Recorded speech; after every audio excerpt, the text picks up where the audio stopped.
Hello and welcome to Barely Tactical. I'm Sean, and today I'm doing something a bit different and out of my comfort zone. Yep, I'm going to be doing a review of Age of Sigmar Realms of Ruin. Now, I was doing a live stream earlier on today. I'm really enjoying it, and a few people asked me if I would make a video, so I figured, hey, why not? I'll give it a stab. The premise of the game itself is that it's an RTS that is set in the world of Warhammer, Age of Sigmar. Now, I know it's not everyone's favorite. Most people tend to prefer the old world, but as someone who didn't really get into fantasy until Old World had died, I got into Age of Sigmar pretty damn easily.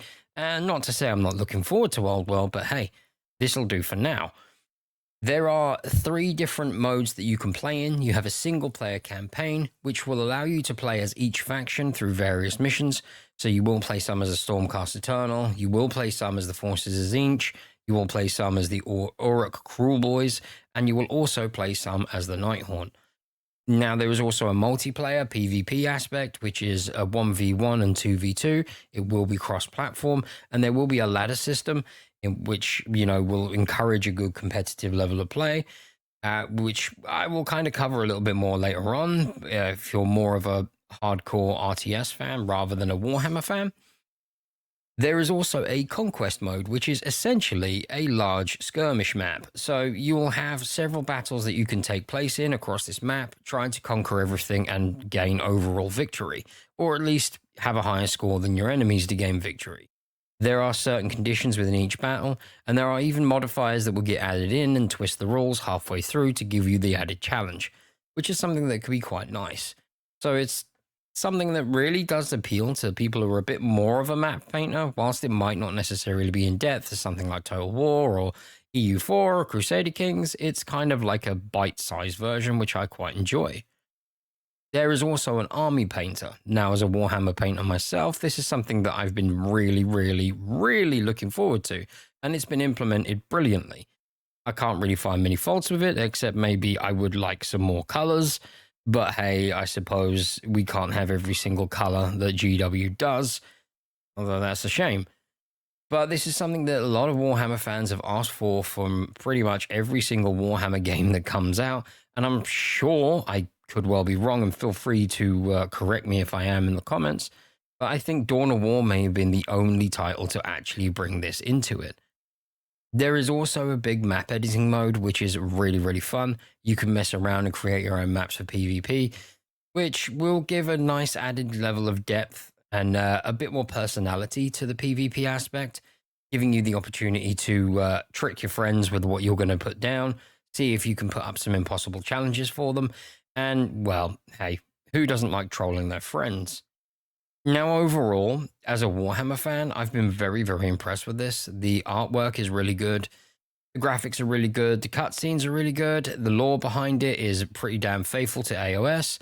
And, well, we don't really get many good Warhammer games, so having something that's decent is just a really, really good breath of fresh air. Okay, so now the bit for the people who are really interested in competitive RTS stuff.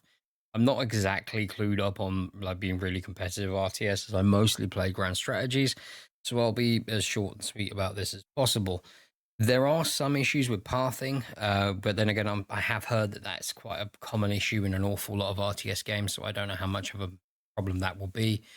But you do have a series of abilities that you can use. You have different units that you can spawn in once you've upgraded buildings. You have all the typical stuff that you would find in an RTS.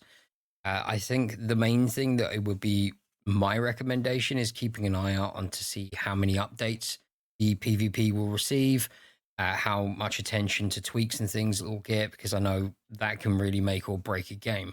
It's kind of a bit early to say how good the PvP will be, because that's something that is more of a longer term goal. And hopefully it's something that will spark a lot of interest and will give a bit of life to the genre and away from games like Company of Heroes, Age of Empires, because it'll give, a little bit of a different take. It's never going to be on the same scale as Company of Heroes or Age of Empires, because your units are considered far more elite.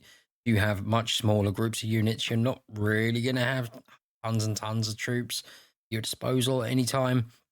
You'll have a fair amount, but I can't see it getting into huge numbers like some of the times I've seen in Company Heroes or I've seen in Age of Empires. So that's kind of all I can really say on the competitive element of it. Okay, so my final thoughts on is it worth it and all that stuff. As a Warhammer fan, if you're interested in this from the just purely the Warhammer perspective, and not too fussed about all the bells and whistles, absolutely, it's probably one of the better Warhammer games that's come out recently, and well, from a very long time.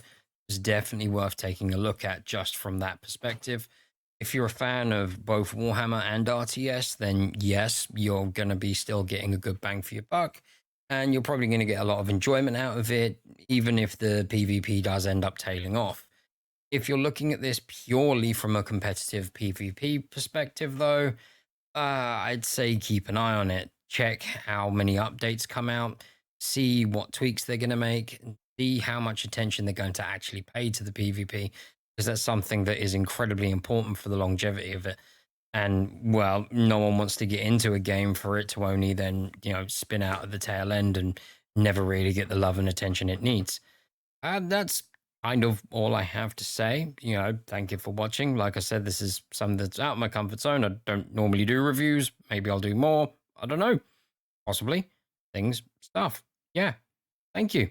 Like, subscribe, comment, things. I don't know. I'm not a YouTuber. Bye.